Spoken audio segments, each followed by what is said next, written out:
All right, so let's dive into edutainment. You've sent in so much articles, research, even real-world examples.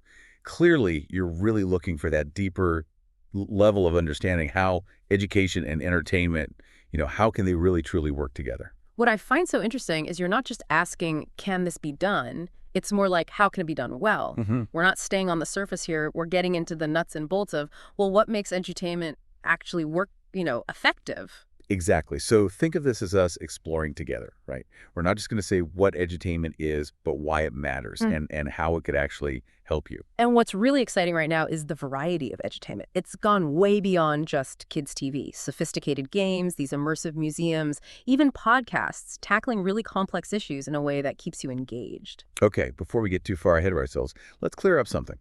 A lot of people think, oh, edutainment, just slap a cartoon on a math problem. That's not it, right? No, not at all. It's not about tricking people into learning. It's about using that power of engagement to make learning more natural, something you actually enjoy. One of the articles you sent actually defined edutainment as making learning enjoyable and fun, using things like game-based learning and storytelling. And those are key, right? Because when we're entertained, we're more open to information. We're not just sitting there taking in facts. We're actually engaged, we're curious, even emotionally invested.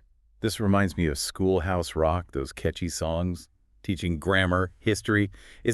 Would we call that edutainment, even though maybe the term wasn't used back then? Absolutely. The idea of mixing education and entertainment's been around forever. Think about ancient Greek theater, using drama, music to get across complex ideas, morals, even Aesop's fables, those animal stories with those, life lessons. So it's not just for kids.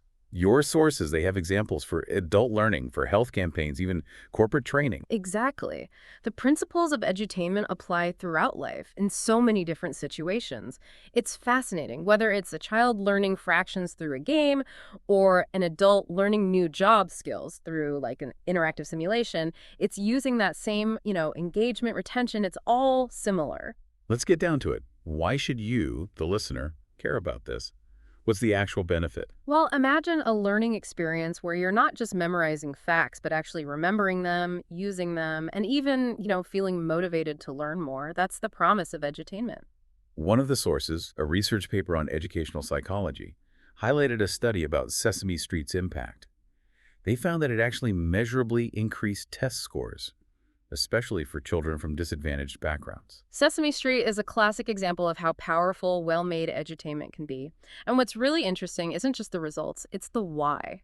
They found it wasn't just about making it fun, it was the specific methods they used. What do you mean by that? Well, Sesame Street was brilliant. They used repetition, catchy songs, relatable characters, and really importantly, they wove learning into stories. Kids weren't just told the alphabet, they were experiencing it with Big Bird, Elmo. That's powerful. Right, it's not entertainment to just distract. It's entertainment as a way to get deeper understanding. And this brings us to a really key benefit, the impact on lifelong learning. When learning is enjoyable, you actually become curious. You want to learn more. And that keeps going throughout your life. This is especially important now, when information's always changing. So we've seen that edutainment can really have a lasting impact. Now let's see how it actually looks. Your sources have examples across the board, from television and film to games, podcasts, even theme parks. Let's get into those examples. What jumped out at you? This use of telenovelas for social change in Mexico was fascinating. It's called the Sabito method, and it's been incredibly successful. The Sabito method is a great example of using popular entertainment for education. Miguel Sabito, the guy who created it, he knew that people connect with stories. So by putting pro-social messages into these very engaging telenovelas storylines, he was able to promote literacy, family planning, and even tackle things like domestic violence. It's amazing how this approach has gone beyond Mexico. I read that countries like India, Peru, Kenya, even China have used similar methods to tackle their own issues and promote positive change. That really shows how effective it can be. But let's not just look at what he did, but how. Sabito really did his research. He knew his audience, their values, their beliefs, the culture.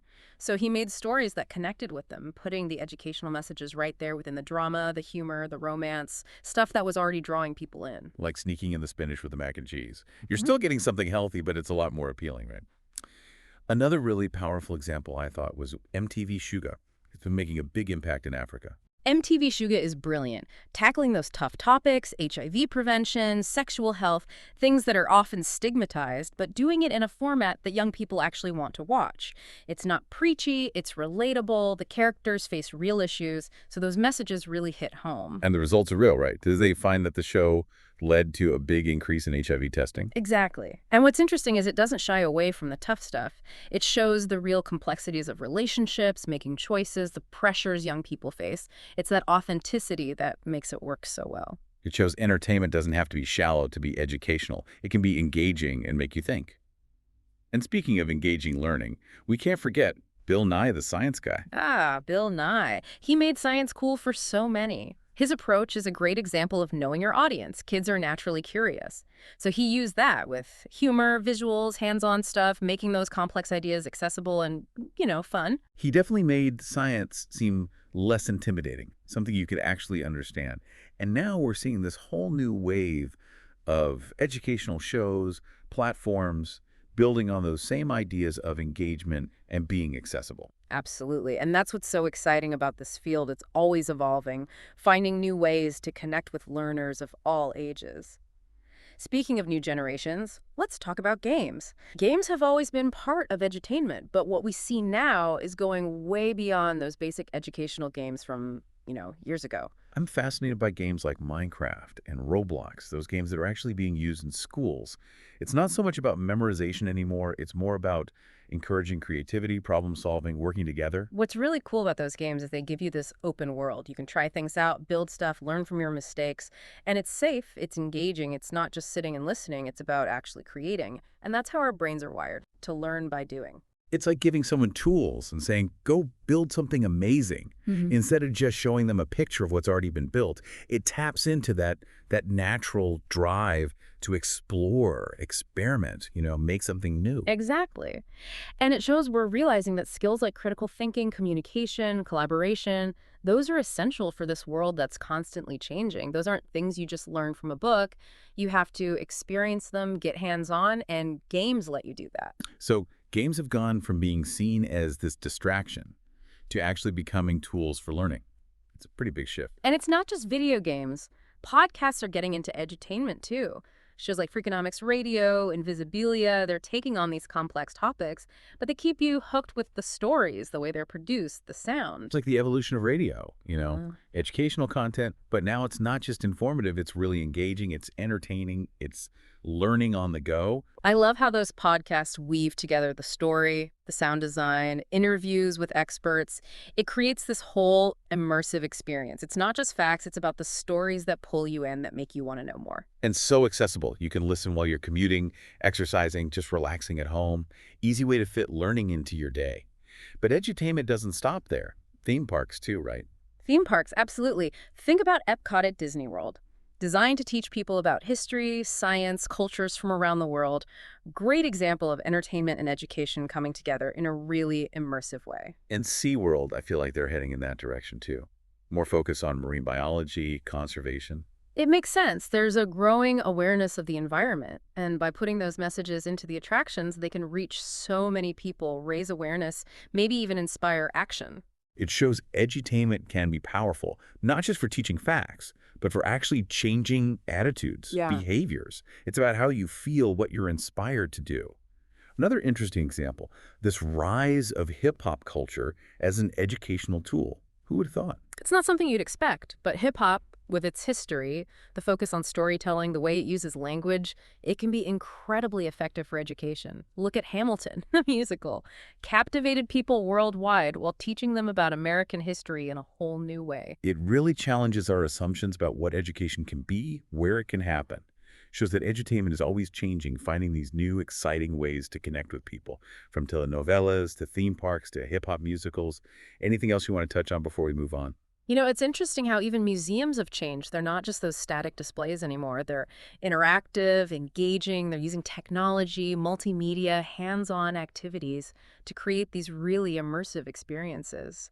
Great point. Museums aren't just about looking at old stuff anymore. They're about experiencing history, science, art, in ways that make you curious, bring learning to life.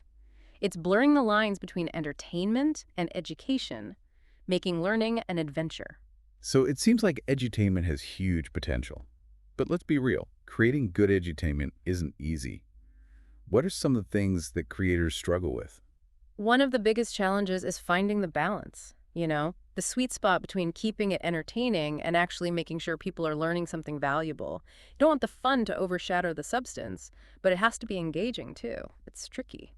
One research paper emphasized quality, making sure the entertainment doesn't take over from the educational goals. It's got to be a partnership where they work together. Exactly. If the focus is all on being entertaining, the learning part can get lost. You want that seamless blend where the entertainment actually helps you learn and remember, not distract you from it. Accessibility and cost, that's another big one, right? Edutainment shouldn't just be for people who can afford it. Really important point. We got to make sure it reaches everyone, no matter their background, where they live.